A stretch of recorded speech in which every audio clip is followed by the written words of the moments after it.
Imagine if the Roman Empire never truly fell, but simply shifted eastward, thriving for another 1,000 years. The hidden truth of the Byzantine Empire is that it was Rome, reborn in Constantinople.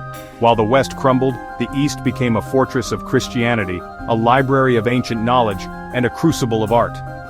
Constantinople stood as the wealthiest, most sophisticated city on earth, its citizens preserving the intellectual heritage of Greece and Rome.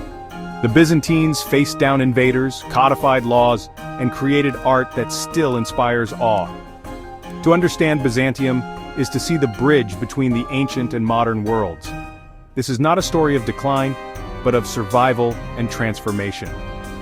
Let's peel back the myths and discover the vibrant reality of the Eastern Roman Empire. This is the story of how Rome survived, evolved, and shaped our civilization. A hidden history, waiting to challenge everything you thought you knew about the fall of Rome. The people of Byzantium never called themselves Byzantines, they were Romans. The fall of Rome was a wound, not a death. The empire's heart now beat in Constantinople. Emperors there saw themselves as direct successors to Augustus, their authority unbroken. Justinians preserved Roman law, forming the foundation of modern European legal systems. Byzantine scholars didn't just copy ancient texts, they debated, critiqued, and enriched them. Their education fused classical learning with Christian faith, producing a cultured elite. Surrounded by rivals, the Byzantines consciously preserved their Roman and Hellenic identity, their legacy, a beacon of knowledge and culture in a fragmented world. Byzantium was the living continuation of Rome. At Byzantium's core was Orthodox Christianity, a faith that shaped every aspect of life. The emperor was seen as God's chosen ruler, blending church and state in a unique harmony. The Hagia Sophia, built by Justinian, embodied this fusion, a colossal dome floating above a sea of gold mosaics. Its architects used advanced mathematics to create a space that felt divine. Inside, shimmering mosaics depicted Christ and the saints not as mere portraits but as windows into the sacred. Byzantine art was meant to transport worshippers into the presence of God. The Hagia Sophia stood as the heart of the empire, a symbol of faith power and innovation. Here, art and architecture became acts of devotion. Byzantium was a cultural superpower, exporting influence through diplomacy, trade, and religion. Its dazzling court awed visitors, while calculated displays of wealth projected power. Missionaries Cyril and Methodius created the Cyrillic alphabet, bringing literacy and Orthodox Christianity to the Slavs. Byzantine art, law, and faith shaped Eastern Europe for centuries. Scholars, doctors, and engineers spread knowledge from medicine to military technology. Even silk production and Greek fire were guarded secrets that made Byzantium legendary. The empire's reach transformed its neighbors and rivals alike. For centuries, Constantinople was the queen of cities, its walls repelling countless sieges. By 1453, the empire was reduced to the city itself, besieged by the Ottomans under Mehmed II. Massive cannons shattered the ancient walls. Defenders fought bravely, but the end was inevitable. Emperor Constantine VI died with his soldiers as the city fell. The fall shocked the Christian world, marking the end of the Roman Empire and the rise of a new era.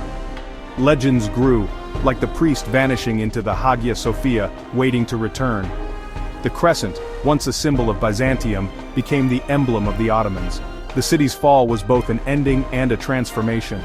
The world's balance of power shifted forever. Yet the legacy of Byzantium was just beginning to spread. The fall of Constantinople unleashed a wave of scholars and ancient texts into Italy. Fleeing Byzantines brought lost works of Plato, Herodotus, and Ptolemy, sparking the Renaissance. For the first time, Western Europe accessed original Greek sources and native teachers. This revolutionized philosophy, science, art, and cartography, fueling the age of discovery. The closure of eastern trade routes forced Europeans to seek new paths, leading to Columbus and Magellan. The Renaissance was a rebirth of classical ideals preserved by Byzantium for centuries. The city's fall transformed Europe's destiny. Byzantium's final act was to ignite the modern world. Though gone, Byzantium's influence is everywhere in our laws, art, faith, and architecture. Justinian's legal code shaped Europe's justice systems. Orthodox churches, golden icons, and domes all echo Byzantine style. Even St. Mark's Basilica in Venice and the U.S. Capitol Dome owe a debt to the Hagia Sophia. The Great Schism split Christianity, but Orthodox faith remains a living legacy for millions. The word Byzantine reflects the empire's complex bureaucracy and intrigue. Symbols like the double-headed eagle and principles of diplomacy trace back to Byzantium. Its ghost lives on, woven into the fabric of our world. Byzantium is often dismissed as a faded sequel to Rome, but it was Rome's evolution. It fused ancient law, philosophy, and administration with a dynamic Christian faith. The Byzantines were survivors and innovators, adapting and transmitting culture across centuries. They debated Plato, codified law, and created new art and architecture. The empire was a vital bridge between antiquity and the modern world. History is not just about what falls but what endures.